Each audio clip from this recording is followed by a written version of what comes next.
ये दोस्तों हम प्रश्नावली 14.1 का छठा क्वेश्चन देखेंगे। इससे पहले प्रकाश नॉलेज सॉल्यूशन चैनल पर आपका स्वागत करते हैं। अगर नए हैं तो इस चैनल को सब्सक्राइब कर लीजिए। आज पूरा वीडियो आप देख सकते हैं प्लेलिस्ट में जाकर।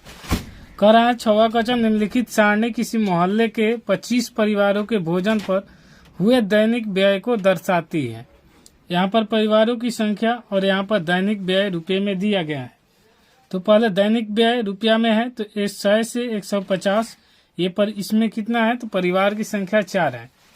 इसी प्रकार 150 में और 200 के बीच में 5 परिवार हैं और 200 रुपये से 250 रुपये में 12 परिवार हैं और 250 में 300 के बीच में 2 परिवार और 300 से 350 यानी 350 के बीच में भी 2 परिवार हैं। तो ये लिखा हुआ है, इसको हम क्षैतिज रूप में ये लिखा हुआ है तो हम उसे ऊर्ध्वाधर रूप में लिख लेते हैं। पहले इस क्वेश्चन को हमने ऊर्ध्वाधर रूप में लिख लिया है और इसका अब हम वर्ग चिन्ह निकालेंगे, क्योंकि ये सब दिया हुआ है दैनिक व्यय रुपए में और परिवार की संख्या, परिवार को संख्या को ही बारंबारता कहते हैं। उसके बाद वर्ग चिन्ह निकालेंगे। वर्ग चिन्ह कैसे निकाला जाता है कि ऊपरी सीमा प्लस निचली सीमा और दोनों को जोड़कर 2 से भाग दे देंगे तो हमें वर्ग चिन्ह निकल जाएगा। तो इसका वर्ग चिन्ह निकालने के लिए क्या करेंगे, 100 और 150 को पहले जोड़ेंगे। तो यहाँ पर जोड़ देते हैं तो 100 प्लस में 150 और बटा में, तो यहाँ पर पहले जोड़ लिए तो 0 और 5 और 1 1 2। अब इसको 2 से भाग दे देंगे तो यहाँ से कट जाएगा, तो 2 से भाग देने पर 125 आ जाएगा और यही हो जाता है हमारा वर्ग चिन्ह। यानी फिर से एक बार समझ लीजिए, क्योंकि यही समझ जाएंगे तो आपको बनाने में आसान होगा। ऊपरी सीमा प्लस निचली सीमा दोनों को जोड़ लीजिए, 2 से भाग दे दीजिए तो वो वर्ग चिन्ह आ जाता है। तो वर्ग चिन्ह पहला का आ गया 125। उसी प्रकार दूसरा का निकालेंगे तो 200 और 150 को जोड़ लेंगे तो आ जाएगा 350 यानी 350 और इसको भी 2 से भाग दे देंगे तो कट जाएगा, तो ये हो जाएगा 1 और उसके बाद 2 7 14 और 2 5 10 यानी 175। तो इसको भी लिख लेंगे 175। जहाँ जैसे जरूरत पड़ेगी ऐसे इसी प्रकार सारे को निकालेंगे। यहाँ फिर 200 से 250 है तो जोड़ेंगे तो आ जाएगा 450 और 450 आया तो उसको जोड़ 2 से भाग दे देंगे तो आ जाएगा हमें 225। तो यहाँ पर लिख लेंगे 225 या फिर कहेंगे तो आपको जोड़ घटाव करके दे। तो जैसे हमने जोड़ा 200 और 250 तो 200 और 250 को जोड़ देंगे और बटा में 2। तो इसी प्रकार तो यहाँ पर जोड़ेंगे तो 450 और बटा में 2 तो आ जाएगा 225। और एक जब अंतर समान हो तो यहाँ पर लिख लेंगे 225।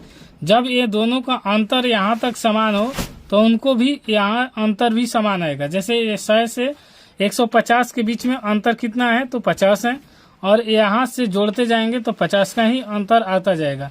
तो इस प्रकार भी इसे लिख लेंगे तो यहाँ 50 जोड़ देंगे तो यहाँ हो जाएगा 5 और इसमें जोड़ेंगे तो 5 2 7 और ये हो जाएगा 2।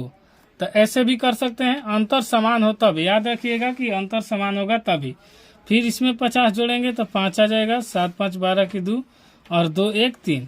तो इसी प्रकार निकाल सकते हैं। आपको जो मेथड अच्छा लगे वैसे ही निकालिए, या तो जोड़कर भाग दीजिए पूरा यहाँ तक, या फिर अंतर एक जगह समान है सारा जगह तो यहाँ पर 50-50 आप जोड़कर भी आगे निकाल सकते हैं। आपको जो मेथड अच्छा लगता है उसी मेथड से बनाइए। इस मेथड को कहते हैं डायरेक्ट मेथड यानी प्रत्यक्ष विधि। प्रत्यक्ष विधि बहुत अच्छा विधि है और इससे डायरेक्ट आंसर निकालने में आसानी होती है। उसके बाद f गुने x, अभी परिवार की संख्या को बताएं आपको कि x f से सूचित करते हैं और इसे x से, तो इसको अब गुना कर दें। तो अब इन दोनों को गुना करेंगे तो 125 से 4 से गुना करेंगे तो देखिए 4 5 20 की शून्य हासिल 2, 4 दूनी 8 और 2 10 की शून्य हासिल 1, 4 एकम 4 1 5। तो यहाँ 500 आ गया। फिर इसको गुना करेंगे तो 50 25 की 5 हासिल 2, 5 7 35 2 37 की 7 हासिल 3, 5 एकम 5 3 8। तो यहाँ पर इतना हो गया। अब 12 से 225 से हमें गुना करना होता तो हम आसानी से करते, 225 से 10 से गुना कर लेते एक बार तो 2250 और फिर 2 से गुना करते तो 450, दोनों को जोड़ देंगे तो आ जाएगा 2700। लेकिन आपको गुना करके हम दिखा दे रहे हैं यहाँ पर 225 गुने 12 तो गुना करेंगे तो देखिए 5 दूनी 10 2 दूनी 4 1 5 और 2 दूनी 4। फिर 225 से 1 से गुना होगा तो 225 ही होगा। और यहाँ पर 0 5 5 10 की शून्य 4 2 6 1 7 और ये 2 2700 आया। वैसे भी आपको 2700 ही आता, तो यहाँ पर लिख लेते हैं 2700। फिर इसके बाद हम 2 से इसको गुना करेंगे तो 5 दूनी 10 7 दूनी 14 1 15 हासिल 1 2 दूनी 4 1 5। फिर इसी प्रकार इसको गुना करेंगे तो यहाँ पर हो जाएगा 5 दूनी 10 की शून्य 2 दूनी 4 1 5 और 3 दूनी 6। अब इसको गुना कर लिए तो हमें इसको और इसको जोड़कर निकालना होता है, क्योंकि माध्य बराबर होता है कुल प्रेक्षणों का योग बटा में कुल प्रेक्षणों की संख्या, यानी एफ और सिग्मा एफ एक्स। तो आइए इसको जोड़ लेते हैं। अब तो जोड़ेंगे तो यहाँ पर देखिए 5 और यहाँ पर 7 5 12 और 12 5 17 की 7 हासिल 1। तो यहाँ पर हो जाएगा 5 1 6 और 6 8 14 7 21 21 और 5 26 26 6 26 4 30 2 32 हासिल 3 और 3 और 2 हो जाएगा 5। ये हो जाएगा एफ एक्स का मान यहाँ पर। और इसके बाद यहाँ एफ यानी बराबरता का मान है, तो यहाँ पर भी लिख देते हैं सिग्मा एफ एक्स और ये हो जाएगा सिग्मा एफ बराबर।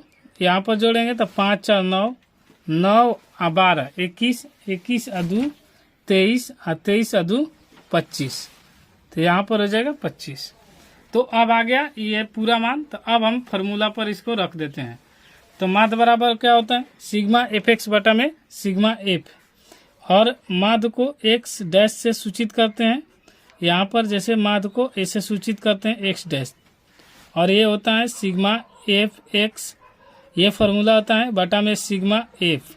तो यहाँ सिग्मा एफ एक्स का मान यहाँ पर आया है, तो यहाँ लिख लेंगे 52 75 बटा में आएगा 25, और इसको भाग कटा देंगे तो पहले 5 से भागा देंगे तो 50 25 यहाँ पर देंगे तो एक बार में, फिर नहीं जाएगा तो 0 यानी फिर उतरेगा 7 तो 50 25 हासिल 2 और 50 25 यहाँ पर आ गया इतना। फिर 5 से भागा देंगे तो 5 दूनी 10 और एक बार में 5 और फिर एक बार में 5।